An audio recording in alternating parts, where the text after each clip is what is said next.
শক্তিশালী দল তৈরি করেও সমস্যায় কেকেআর। প্রথম একাদশ তৈরি করতেই খেতে হবে হিমশিম। কাকে ছেড়ে কাকে খেলাবে নাইট শিবির? কেমন হতে পারে কেকেআরের প্রথম একাদশ?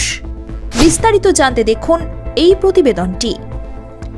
মেগা নিলামের পর কেকেআর মোট 21 জনকে নিয়ে দল গড়েছে। আইপিএল নিলামের আগেই 6 জন ক্রিকেটারকে রিটেন করেছিল কলকাতা নাইট রাইডার্স। তার মধ্যে সর্বোচ্চ 13 কোটি টাকা দিয়ে রিটেন করেছিল রিঙ্কু সিংকে। ক্যারিবিয়ান অলরাউন্ডার আন্দ্রে রাসেলকে 12 কোটি টাকা দিয়ে রিটেন করেছে কেকেআর। 12 কোটি টাকা দিয়েই ক্যারিবিয়ান বিস্ময় স্পিনার সুনীল নারিনকে ধরে রেখেছে নাইট শিবির। বরুণ চক্রবর্তীকে 12 কোটি টাকা দিয়ে ধরে রেখেছে কেকেআর। হর্ষিত রানাকে 4 কোটি টাকায় রিটেন করেছে কেকেআর। রমনদীপ সিংকে রিটেন করা হয়েছে 4 কোটি টাকায়।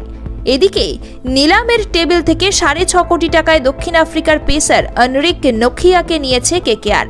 দক্ষিণ আফ্রিকার wicket keeper batter Quinton de কককে 3 কোটি 60 লক্ষ টাকায় নিয়েছে নাইট শিবির। 3 কোটি টাকায় পুরনো নাইট তারকা অঙ্কৃশ রঘুবংশীকে এবারও দলে নিয়েছে কেকেআর। নিলামে ভেঙ্কটেশ আয়ারকে 23 কোটি 75 লক্ষ টাকায় কেনা হয়েছে। কেকেআরের এবারের দলে সবচেয়ে দামি ক্রিকেটার তিনি। 2.80 কোটি টাকায় স্পেন্সার জনসনকে নিয়েছে শাহরুখ খান জুহি চাওলার দল। সেজে উঠেছে আমাদের বনগা শাখা। আর কলকাতা নয়, টাইটান আই প্লাস এখন বনগা শহরে। কিন্তু এই সব প্লেয়ারদের নিয়ে কিভাবে একাদশ সাজাবে নাইটরা? তাহলে চলুন কেকেআরের সম্ভাব্য একাদশ সম্পর্কে জেনে নেওয়া যাক। দলের হয়ে ওপেনিং করতে পারেন সুনীল নারিন ও কুইন্টন ডি কক। তবে এক্ষেত্রে কোনো ম্যাচে ডি ককের পরিবর্তে ওপেনিংয়ে রহমানুল্লাহ গুরবাজকে দেখা যেতে পারে। দলের মিডল অর্ডার সামলানোর দায়িত্ব পেতে পারেন অঙ্কৃশ রঘুবংশী কিংবা অজিঙ্কে রাহানে। এছাড়াও প্রথম একাদশে থাকতে পারে ভেঙ্কটেশ আয়ার, রিঙ্কু সিং, আন্দ্রে রাসেল ও রমনদীপ সিং এর নাম। বোলার হিসাবে প্রথম একাদশে থাকবেন হর্ষিত রানা, বরুণ চক্রবর্তী, বৈভব অরোরা, এই 3 ভারতীয় বোলার। এদিকে বিদেশি বোলারের মধ্যে হয় অনরিক নখিয়াকে খেলানো হবে কিংবা সুযোগ পেতে পারেন স্পেন্সার জনসন।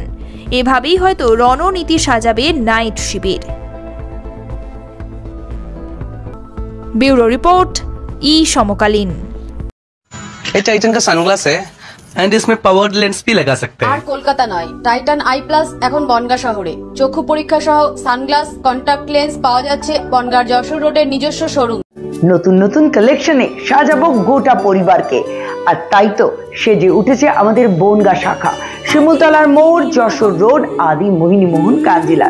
তোমাদের জানাই সাদর আমন্ত্রণ।